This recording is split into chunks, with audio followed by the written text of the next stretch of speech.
రాష్ట్రంలో ఉండే బలహీన వర్గాల సంక్షేమం కోసం పోరాడే ఆర్ కృష్ణయ్య గారు, వకులాభరణం కృష్ణమోహన్ రావు గారు ఇట్లాంటి పెద్దలందరినీ కూడా తీసుకొని ఆనాటి అప్పటి ప్రధానమంత్రి గౌరవనీయులు మన్మోహన్ సింగ్ గారి అపాయింట్మెంట్ వారు కోరినారు సార్. ఎందుకంటే బలహీన వర్గాల సమస్యల మీద మాట్లాడాలి, సమయం ఇవ్వండి అని కోరితే ప్రధానమంత్రి గారు ఒక 5 నిమిషాలు సరిపోతుందని అడిగినారు.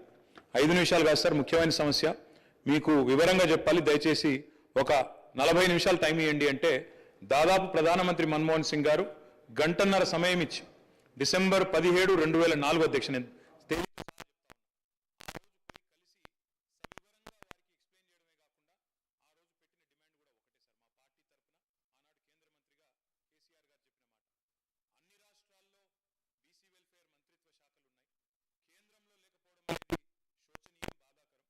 కాబట్టి ఓబీసీ వెల్ఫేర్ మినిస్ట్రీ ఖచ్చితంగా పెట్టండి ఆనాడు ఒక సహచర మంత్రిగా ఆ రోజు కేసీఆర్ గారు ప్రధానమంత్రి గారిని ఇక్కడ నుంచి మొత్తం సోదరులందరినీ కూడా తీసుకొని పోయి ఆ రోజు డిమాండ్ చేసిన విషయాన్ని కూడా నేను గుర్తు చేస్తా ఉన్నా అధ్యక్ష. ఆ రోజు డిమాండ్ చేయడమే కాదు, ముఖ్యమంత్రిగా ఆనాడు తెలంగాణలో 2014 తర్వాత ఒకసారి కాదు అధ్యక్ష 2 సార్లు తీర్మానాలు కూడా చేసి పంపించినాము. ఆనాడు మళ్ళీ ప్రధానమంత్రి నరేంద్ర మోడీ గారికి కూడా విజ్ఞప్తి చేసినాం, ఓబీసీ వెల్ఫేర్ మినిస్ట్రీ పెట్టండి, పెట్టినట్టయితేనే మీరు బడ్జెట్ లో కనీసం 5% పెట్టినా 2 లక్షల కోట్లు వస్తుంది భారతదేశంలోని బలహీన వర్గాలకు అని చెప్పి డిమాండ్ చేసిన పార్టీ బీఆర్ఎస్ పార్టీ అనే మాట కూడా నేను మళ్ళొకసారి గుర్తు చేస్తా ఉన్నా. తీర్మానాన్ని స్వాగతిస్తూనే కేవలం 2 విషయాలు మాత్రం గౌరవ మంత్రి గారి దృష్టికి, ప్రభుత్వ దృష్టికి నేను తీసుకొని పోవాలనుకుంటున్నాను సార్. అధ్యక్ష, ఏ కార్యక్రమం చేపట్టినా ఇప్పుడే గౌరవనీయులు గంగుల కమలాకర్ గారు ఒక మంచి మాట చెప్పారు.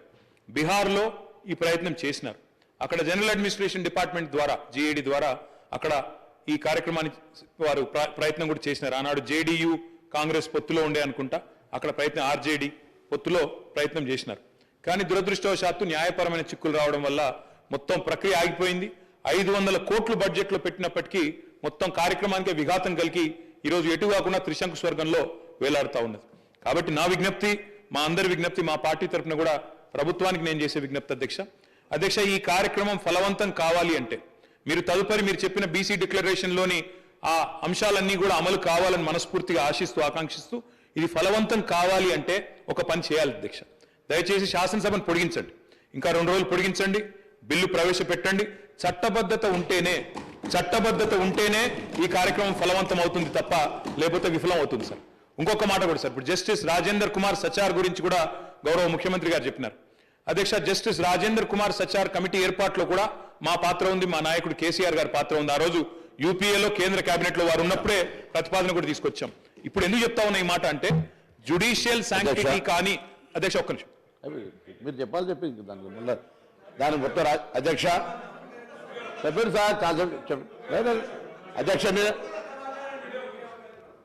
అధ్యక్ష, ఇలాంటి తీర్మానానికి ఒకవేళ నిజంగా ఆశించిన ప్రయోజనం నెరవేరాలంటే, ఎందుకంటే నేను నిజంగా పాయల్ శంకర్ గారు మాట్లాడింది విన్నాను, కాలేరు వెంకటేష్ గారు మాట్లాడింది విన్నాను, శ్రీహరి గారు మాట్లాడింది విన్నాను, శంకరన్న మాట్లాడింది విన్నాను.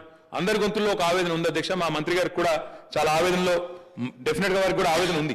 ఈ సెక్షన్ కి లాభం జరగాలి, ముఖ్యంగా బలహీన వర్గాలకు లాభం జరగాలి, బీసీలకు లాభం జరగాలనే ఆకాంక్ష స్పష్టంగా పార్టీలకు అతీతంగా అందరిలో ఉంది. ఉన్నప్పుడు అది ఫలవంతం కావాలంటే జ్యుడిషియల్ శాంక్టిటీ ఉండాలి. లేదా ఎందుకంటే వారే అన్నారు జస్టిస్ రాజేందర్ కుమార్ సచార్, మీరు హైకోర్టు చీఫ్ జస్టిస్ అడిగితే మీకు ఒక సిట్టింగ్ న్యాయవాదిని ఇస్తారు, జ్యుడిషియల్ కమిషన్ ఏంటి, లేదా బ్రహ్మాండంగా స్టాచ్యూటరీ శాంక్షన్ కావాలి అంటే రేపు ఎల్లుండి శాసనసభను పొడిగించండి, తమరి నిర్ణయం, వెంటనే బిల్లు తీసుకొని రండి, మేము సంపూర్ణంగా మా పార్టీ నుంచి మద్దతు తెలియజేస్తామని చెప్పి కూడా తెలియజేస్తూ మీకు ధన్యవాదాలు అధ్యక్ష అవకాశం ఇచ్చింది. మినిస్టర్ గారు సార్ గౌరవ